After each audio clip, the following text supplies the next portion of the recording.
విధానసభలో మాట్లాడకుండా రోడ్లపై వ్యాఖ్యలు చేయడం సరైంది కాదని వైసీపీ ఎమ్మెల్యేలను ఉద్దేశించి స్పీకర్ అయ్యన్న పాత్రుడు కీలక వ్యాఖ్యలు చేశారు.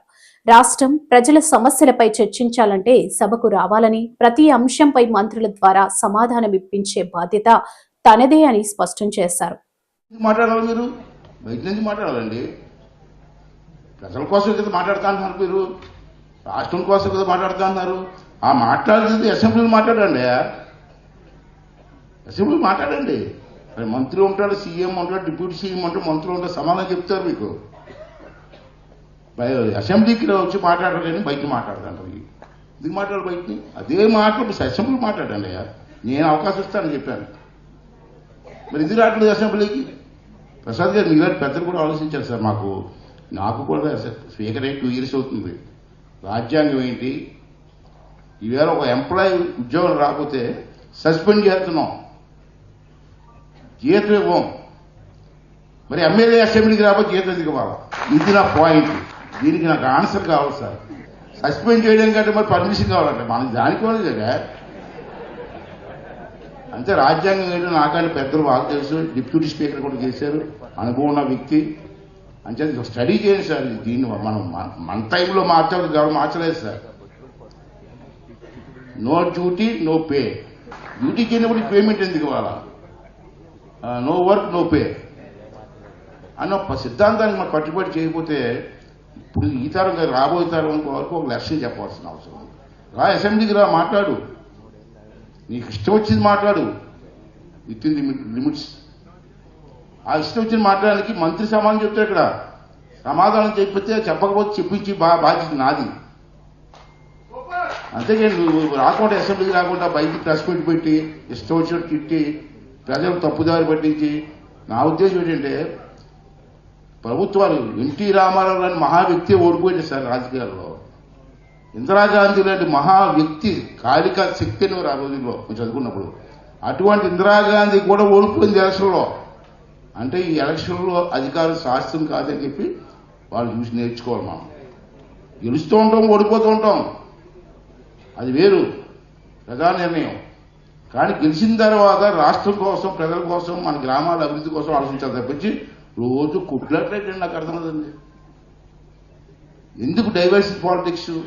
ఇవన్నీ తప్పని చెప్పి నా ఉద్దేశం. పెద్దలు ఉన్నారు, ఇటువంటి పెద్దలు చూసి నేర్చుకోవాలి కదా మనం. నీకు హక్కు ఉంది, వచ్చి మాట్లాడి అసెంబ్లీలో. మాట్లాడకుండా ఎక్కడో బయట మాట్లాడి ఎవరి దగ్గర మాట్లాడరు.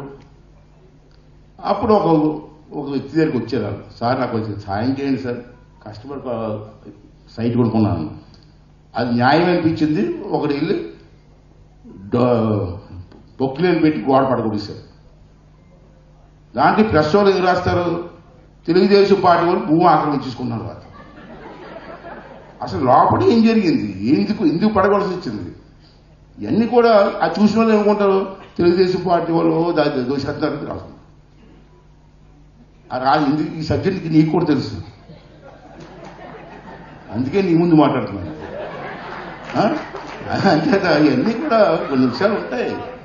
అంచేత అవన్నీ సర్దుబాటు చేసుకోవాలా.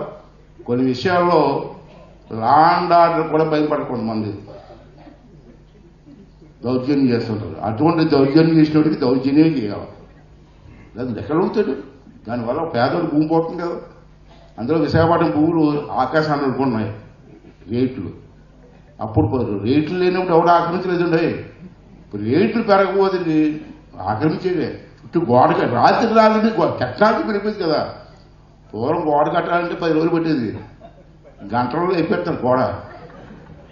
అటువంటి పరిస్థితులు వచ్చి అంచేత మీరు అందరూ కూడా సహకరించాలి. నా ఉద్దేశం ఒకటే, మాకు కూడా ఈ శాస్త్రం కాదు. నాకు 70 సంవత్సరాలు వస్తే ఈ ఎలక్షన్ తోటి రాజకీయాలే మానేద్దాం ఇచ్చినాకు. నేను ఉండరు కూడా ఎందుకంటే మాలాటోళ్ళు షూట్ అవ్వం. ప్రసాద్ గారు మాలాటోళ్ళు షూట్ అవ్వండి రాజకీయాలు. ఇప్పుడున్న రాజకీయాలు షూట్ అవ్వం. అంతే. చేసినా చేసాం, మంచిగానే వెళ్ళాం, గౌరవంగానే వెళ్ళాం. మళ్ళీ ఇంకా కంటిన్యూ చేస్తే ఉన్న గౌరవం కూడా పోతుంది. తెలుగుదేశం పార్టీకి వేస్తారు, ఇంకో పార్టీకి వేస్తారు, మీ ఇష్టం. దట్ ఈజ్ యువర్, మీ ఆలోచన విధానం మీది. కానీ ఎవరు గెలిచినా రాష్ట్రం కోసం, రాష్ట్ర అభివృద్ధి కోసం, మన గ్రామం కోసం, మన పుట్టిన గ్రామం కోసం ఆలోచించి మన పిల్లల భవిష్యత్తు కోసం ఆలోచించవలసిన అవసరం ఉంది. దానికి మీ అందరూ సహకరించవలసిన అవసరం ఉందని చెప్పి మనం చేస్తూ ఇప్పుడు కృష్ణారావు గారు లాంటి పెద్దలు అందరినీ కూడా ఆదర్శంగా తీసుకొని ముందుకెళ్ళవలసిన అవసరం ఉంది.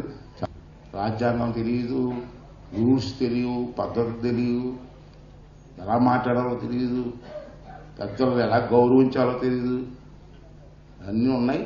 సమాజం కూడా మార్చవలసిన అవసరం ఉంది. ఇంకా చాలా పెద్దలు ఉన్నారు, మేధావులు ఉన్నారు, పెద్దలందరూ ఉన్నారు.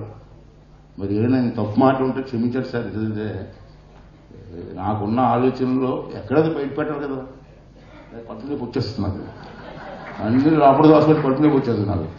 అది ఉన్నదంతా